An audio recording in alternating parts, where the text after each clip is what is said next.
व्यवहार चुकला, व्यवहार चुकला आणि महाराज सगळ्या गावानं त्याला त्या ठिकाणी काय केलं, वाळीत टाकलं.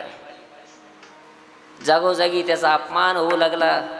अशा वेळेला आणि ज्या वेळेला घरी गेला 50 लाख रुपयाचा व्यवहार तोटा आलेला आहे. अशा वेळेला सगळ्यांनी जर त्याला त्या ठिकाणी वेड्यात काढलं तर तो माणूस आत्महत्येला प्रवृत्त होत असतो. कोणी असू द्या, त्याच्यावर संकट आलं, आत्महत्येला प्रवृत्त होणार. पण त्याची महाराज सगळं जग तुमच्या विरोधात जाऊ द्या, पण धर्मपत्नी त्याच्या बरोबर गेल्यानंतर त्या धर्मपत्नीनं सुद्धा त्याला म्हणू नये तुम्हाला काही कळत नाही. धर्मपत्नीनं खंबीरपणानं म्हणावं, अहो मी तुमची धर्मपत्नी आहे.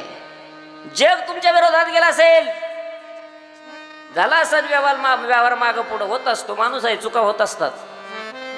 पण मी तुमची धर्मपत्नी तुम्हाला शब्द देते, पुन्हा कष्ट करू, खांद्याला खांदा लावून काम करू आणि हे 50 लाख रुपये ना लोकांचं कर्ज पुन्हा कमवू आणि त्या ठिकाणी प्राप्त झालेलं धन, कमवलेली संपत्ती त्याच्यामध्ये लोकांचं जे देणं देऊन टाकू, असं खंबीरपणानं धर्मपत्नीनं पतीला सांगावं. महाराज पती जर वाईट वागत असेल आणि धर्मपत्नी जर त्याला चांगला सल्ला देत असेल तर शास्त्र असं सांगतं त्या पतीनं त्या पत्नीचं ऐकलं पाहिजे. विठ्ठल विठ्ठल.